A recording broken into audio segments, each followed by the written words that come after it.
Sheshan Satatanu Shaktana Sheshakaya Prasurtana Sheshan Autsukya Mohara Tidanjakhana Yopurva Vaidyaya Namostu Tasmai.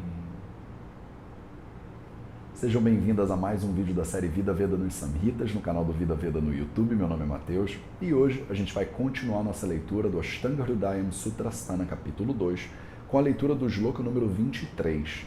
A gente vai ler o shloka número 23 inteiro e a primeira metade do shloka 24. Eu estou acelerando a leitura, não sei se já deu para vocês perceberem isso. Por isso a gente usa já esse método desde o início do segundo capítulo, né? É um método bem mais batido, porque eu quero acelerar mesmo essa leitura com vocês para a gente poder terminar esse Samhita algum dia e ir para o Charaka e depois ir para o Sushruta, né? Se eu continuar num passo muito lento, obedecendo, por exemplo, todas as divisõezinhas que o meu original aqui faz, a gente não vai conseguir terminar em uma vida esse Samhita.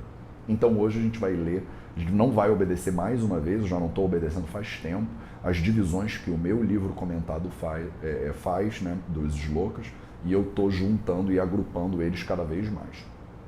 O shloka de hoje, o shloka número 23 e a primeira metade do shloka número 24, eles dizem o seguinte: Avrityvyadisho kartananu varteta shaktitaha atmavatsatatam pasheda pikita pipilikam Archaye Deva Govi Pravaidya Vrudhan Rupatithin. Então, a gente vai continuar aqui nossas ideias dentro do Sadvruta, então das condutas que levam a uma vida saudável, né? As condutas que são esperadas de um praticante do Ayurveda todos os dias. Isso aqui é o capítulo Dinacharya, tá?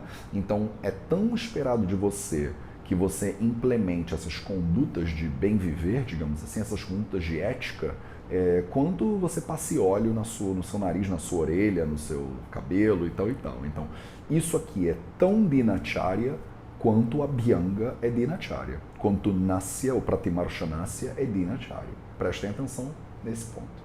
E aí ele diz o seguinte: Avrati, Vyadhi, Shokartan, Anuvarteta Shaktitaha. Então, avruti significa aquela pessoa que avruti, ela não tem nada, ela não tem sustento.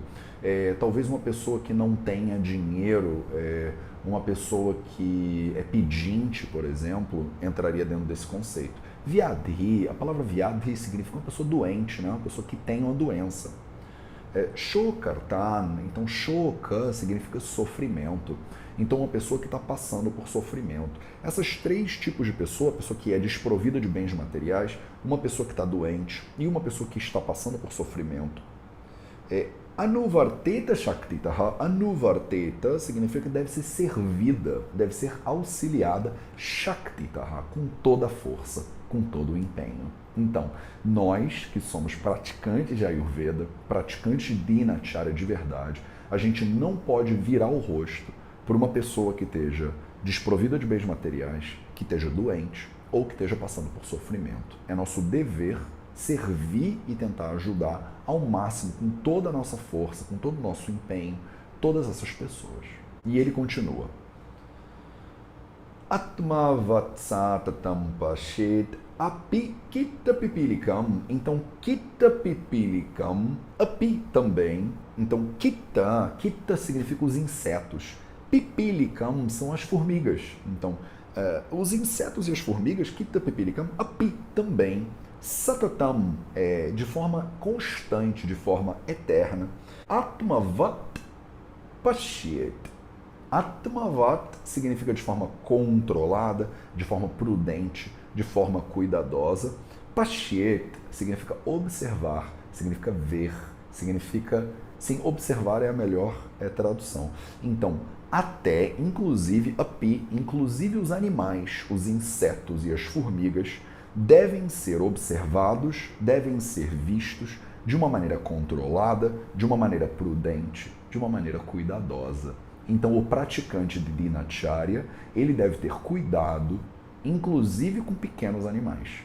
Então, você não tem como descuidar de pessoas que estão passando necessidade ou que estão sofrendo ou que estão doentes, mas inclusive de animais pequenos, inclusive os insetos, devem ser observados com todo o autocontrole, com todo cuidado. Né? Isso é muito bonito, não é, gente?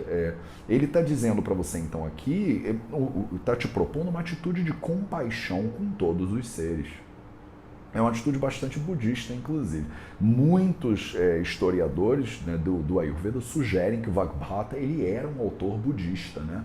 Então ele enfatiza uma série de preceitos, de conceitos de vida que são extremamente budistas. Um deles é a compaixão por todos os seres, que fica bem claro aqui dentro desse shloka. E aí ele continua.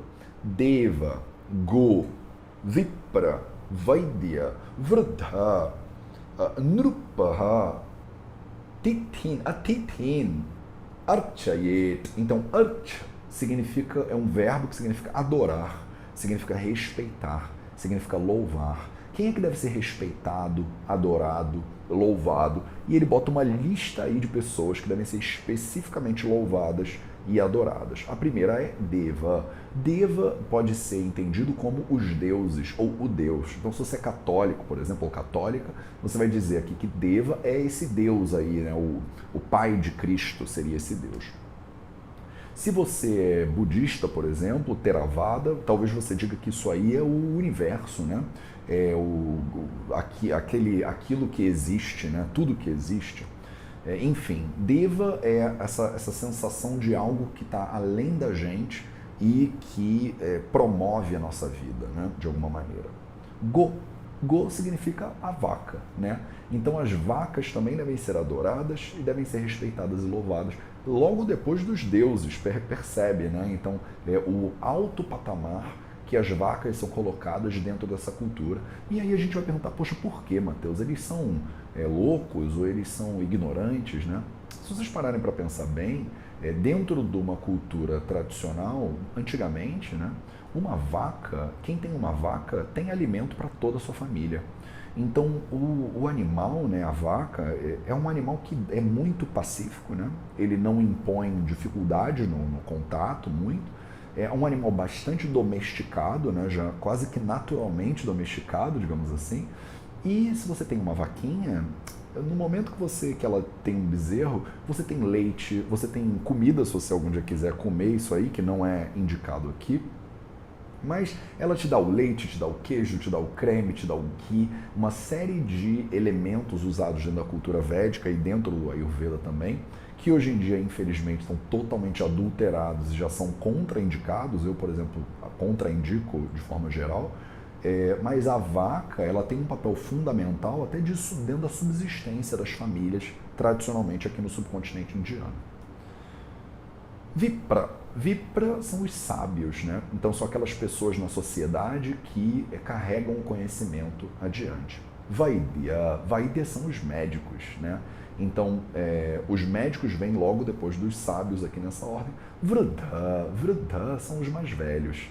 Então os mais velhos também devem ser louvados. E aí, Nrupaha, o rei, né, o governante deve ser louvado. E Atithin, os hóspedes, devem ser louvados. Então, só para resumir aqui, os deuses ou, né, a força superior, as forças superiores, digamos assim, as vacas, os sábios, os médicos, os mais velhos, os governantes, os reis e os hóspedes. Esses 7 são os 7 tipos de pessoas que devem ser sempre respeitados, adorados, louvados, com todo carinho, com todo cuidado.